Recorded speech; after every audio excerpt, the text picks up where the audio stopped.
Feliz 2019 e que este ano seja muito abençoado. Sejam bem-vindos ao canal Vias Clássicas Valorizando o Conhecimento. Neste vídeo, apresentarei a importância de cultivar bons hábitos para a formação do caráter de nossos filhos. A primeira reflexão que devemos fazer ao assumir a condição de pais educadores é o que o nosso comportamento como pais tem ensinado a nossos filhos. Temos o dever de nos tornar modelos dignos de serem imitados. Quando optamos por adotar os princípios de uma educação clássica cristã, devemos entender que isso não é algo apenas a ser ensinado, mas sim vivenciado profundamente por toda a família, a começar pelos próprios pais educadores. Quais hábitos positivos podemos vivenciar e ensinar a nossos filhos para que se tornem homens e mulheres dignos, responsáveis e com caráter forte para encarar o futuro? Mas o que vem a ser um bom hábito? Um hábito é todo comportamento que adquirimos ao longo de nossas vidas, como forma de resposta automática a situações específicas. Os hábitos podem ser bons ou ruins. Por isso, quanto mais cedo aprendemos a cultivar bons hábitos, mais facilmente estaremos preparados para tomar decisões corretas e aproveitar as oportunidades ao longo de nossas vidas. O que é o caráter? Assim define Don T. Hammer Todd em seu livro O Moço de Caráter. A palavra caráter designa a vontade humana fixada no bem. Primeiro, cumpre-te procurar nobres princípios. Em seguida, pôr em exercício contínuo. Urge que te acostume a agir segundo a esses princípios, em todas as circunstâncias. Desta forma, ao introduzirmos o cultivo de bons hábitos, desde a tenra infância, ao lado de uma vida virtuosa, nossos filhos crescerão fortes e com bons princípios para a formação de um caráter fixado na honra, na bondade e na honestidade. Walt Valley, querer muito, é como se resume bem o caminho do caráter, define também Don T. Hammer Todd. Sabemos que uma pessoa com vontade firme é capaz de grandes realizações em sua vida. Você pode e deve ensinar a seus filhos, desde pequenos, os primeiros passos para adquirir essa vontade férrea.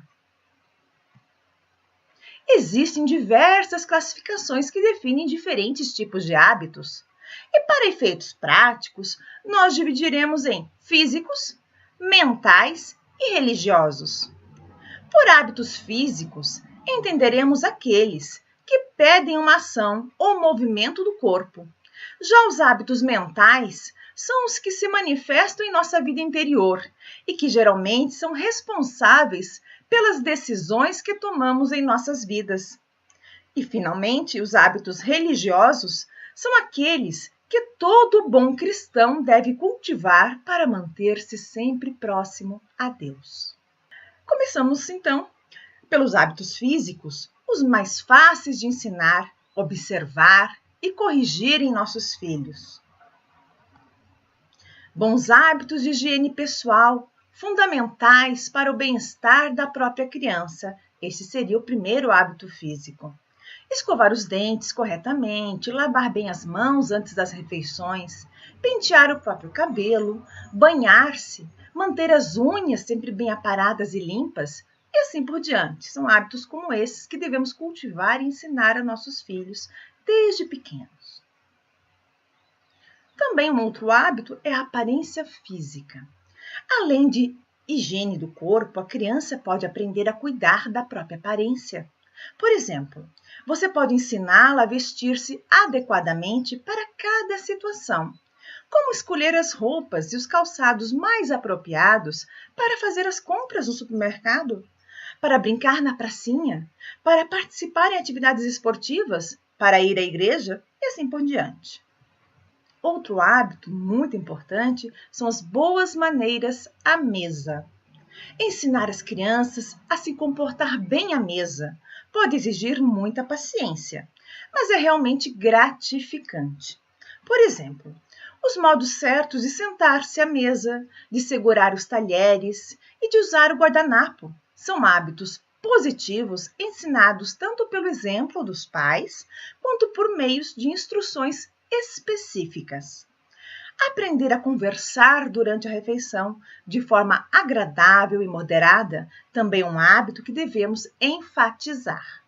Outras regras de etiqueta mais específicas podem ser ensinadas à medida que a criança cresce. Desta forma, ela sempre saberá como agir, seja em casa, no convívio com a família, quanto em eventos externos, restaurantes, festas em família, almoço na casa de parentes ou amigos. Outro hábito muito importante é receber bem os amigos em casa. As regras básicas de etiqueta devem ser ampliadas no sentido de aprender a receber bem os amigos e visitas em sua casa. Cumprimentar as visitas olhando nos olhos, sorrindo de forma educada. Enquanto os adultos conversam, seus filhos maiores podem entreter os filhos de seus convidados. Palavras mágicas essenciais à boa convivência. Bom dia, boa tarde, boa noite, como vai? Você precisa de ajuda? Com licença, por favor, obrigada. Todas estas são palavras mágicas, essenciais, que devem fazer parte do vocabulário de toda a família. É na intimidade da família que aprendemos a ser corteses. Se agirmos bem no âmbito familiar, agiremos de forma naturalmente agradável e cortês no trato com as outras pessoas. É simples assim. Outro hábito muitíssimo importante, principalmente para famílias homeschoolers, a organização do espaço. O hábito da organização é fundamental para o futuro de nossos filhos. A organização começa pelo próprio quarto, arrumar a cama ao levantar-se, guardar os brinquedos depois de brincar, deixar as roupas usadas no cesto da lavanderia. São exemplos de excelentes oportunidades para ensinar esse hábito tão valioso. O hábito de organizar-se deve ser estendido ao ambiente de estudos, guardar o material após o estudo e a todas as atividades da criança, como a prática de esportes, música, fotografia, arte e artesanato, entre outras atividades. Outro hábito extremamente valioso é a administração do tempo. Adquirir o hábito de estudar todos os dias durante um mesmo período, por exemplo, manhã, tarde ou noite. É o primeiro passo para ensinar a administração do tempo a seu filho. A criança que, por má vontade, atrasa a execução das atividades solicitadas, terá certamente seu trabalho estendido a outros períodos do dia em que poderia estar livre brincando. E isso ensinará a importância do tempo. É claro que ao definir a quantidade de conteúdo a ser estudada por dia, temos de ser coerentes com a capacidade de cada criança. Mas o nosso objetivo como educadores é gradativamente ampliar a concentração e agilidade de nossos filhos, para que executem as mais diferentes atividades de estudo dentro do tempo estipulado para cada uma. Por isso, não devemos ceder à procrastinação de nossos filhos em executar suas tarefas de estudos. Há dias em que o motivo é real, e se a criança está doente ou passou por algum estresse recente, você pode aliviar o ritmo.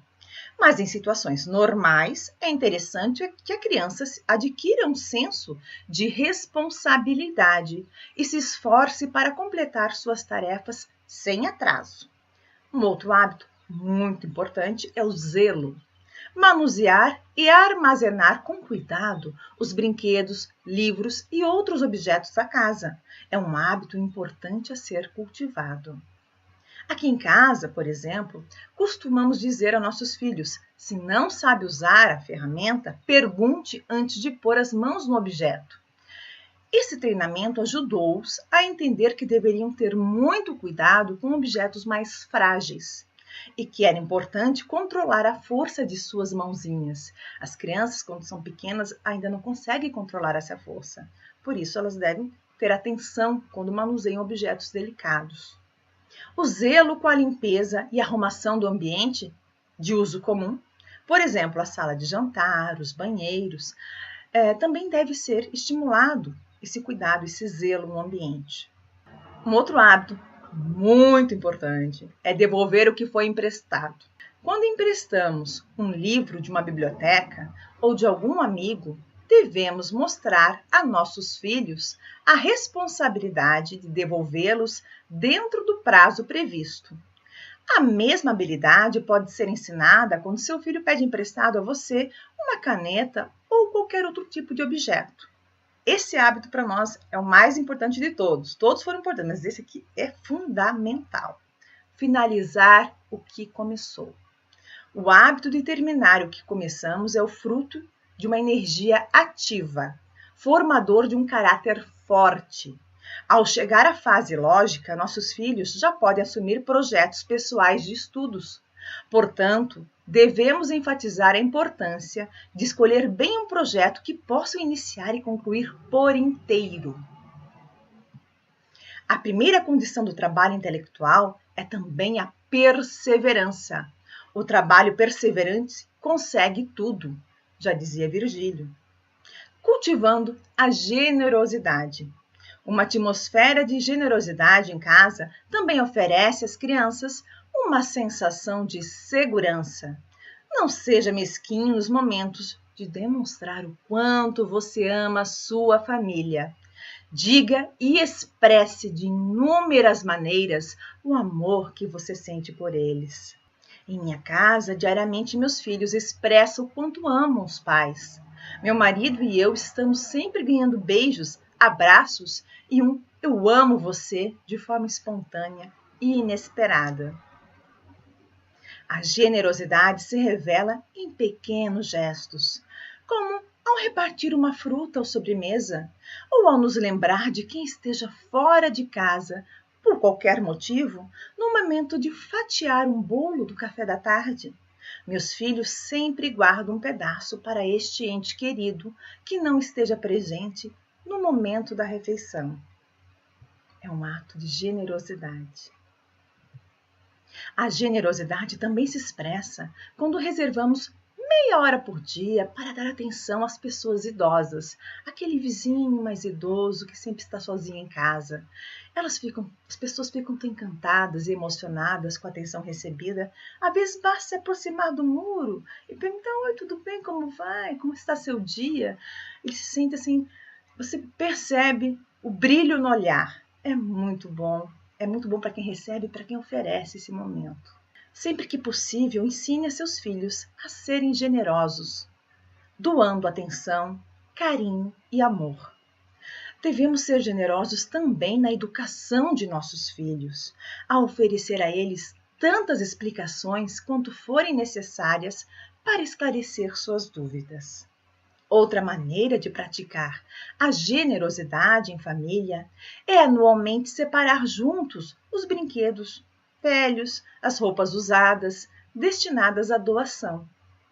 É um hábito muito bonito a ser cultivado em família. Um outro hábito importante, às vezes bastante negligenciado nesse período moderno que vivemos, é o ensino dos critérios da obediência, do que é certo e errado.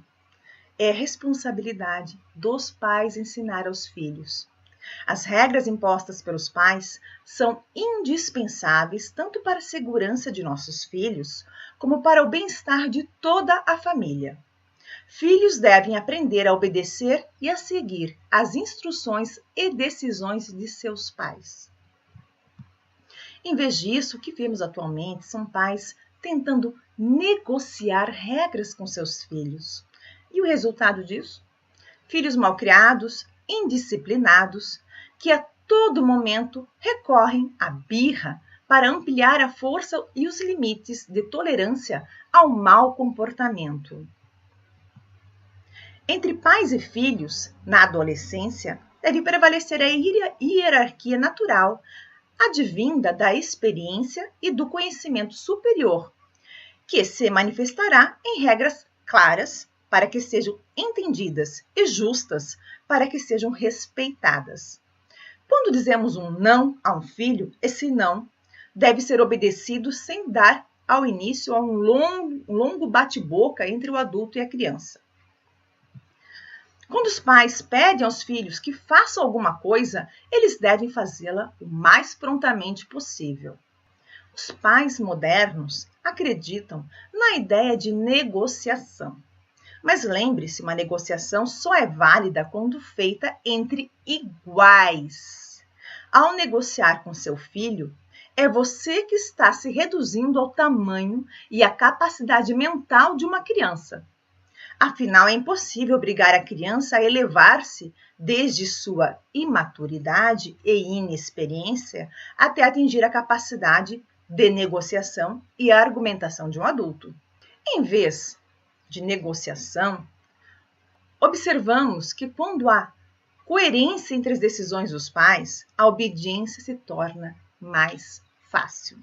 Por exemplo, seu filho fez um pedido e o pai decidiu negá-lo, a mãe deve manter a decisão do pai. Por esse motivo, é importante que o pai e a mãe tenham uma boa comunicação um com o outro. Até mesmo quando você disser um sim a seu filho, é possível estabelecer limites e condições. Por exemplo, caso o filho lhe peça para brincar na casa de um amigo, você deve se sentir à vontade para estabelecer o horário em que ele deverá retornar para casa. A aquisição do hábito da obediência por nossos filhos se torna mais fácil quando aprendemos a ouvi-los. É muito importante. Devemos ser capazes de ouvir quando se esforçam para apresentar suas objeções de forma educada e racional. E quando for o caso, admitir que nós estamos errados e são eles quem têm razão. Então, é uma coisa que devemos saber ouvir nossos filhos. Mas lembre-se de que ouvir não é o mesmo que negociar. Nós devemos ouvi-los para, tendo entendido melhor o seu ponto de vista, responder um sim ou um não justo às suas demandas. À medida que seus filhos forem amadurecendo, mostrando-se responsáveis, respeitosos e obedientes, você poderá gradativamente permitir que ele mesmo tome suas decisões dentro de limites pré-estabelecidos. Esta fase, que geralmente ocorre entre 14 a 17 anos, é a fase ideal para que seu filho vá aprendendo as consequências de decisões pessoais mais maduras. Mas lembre-se, mesmo nessa época, os limites ainda devem ser claros. Antes que possam desfrutar de forma plena dessa maturidade, seus filhos devem aprender os critérios para tomar decisões corretas, através do exemplo, da vivência, do respeito e, acima de tudo, do amor que os pais nutrem por eles. Por isso, o meu apelo: protegei e amai seus filhos, estipulando e ensinando regras claras para que possam crescer felizes e seguros. Um outro hábito importante é a honestidade e veracidade. A coragem de sempre dizer a verdade. A coragem de permanecer honesto. A coragem de nunca abandonar seus princípios. Eis o que faz as grandes almas. Se é um dos objetivos da educação clássica é a busca pela verdade, nada mais correto do que estimular nossos filhos a vivenciar esse princípio em suas vidas, adquirindo o hábito de ser honestos e de falar sempre a verdade, mesmo quando tenham feito algo de errado. Mamãe, quebrei sua xícara de café preferida. Me perdoe, mamãe. Simples, direto e honesto. Ser honesto, assumindo as responsabilidades pelas próprias ações e pelas consequências derivadas dessas ações. Ser honesto dizendo o que sente de verdade, sem medo de expor seus receios, suas alegrias e suas dúvidas. Até recentemente, vivíamos num país dirigidos por corruptos, numa sociedade onde a esperteza era mais valorizada do que a honra, e a verdade e a honestidade. É por isso mesmo que, como bons cristãos, devemos enfatizar ainda mais a importância de cultivar esse valor em nossas vidas. Esperamos agora que, com esse novo governo e corpo de ministros selecionados devidamente por mérito, que nós brasileiros possamos reencontrar os valores do amor, da verdade, da bondade e da beleza. A mudança só será possível se cada um de nós iniciar esse processo dentro de nossa própria família, com nossos filhos, na criação desta nova geração de brasileiros. Por isso tenho fé que esta nova geração de famílias educadoras, que buscam continuamente a verdade, que estimulam o amor pelo nosso idioma pátrio, amor pelo conhecimento, possam traçar novos rumos à nação brasileira.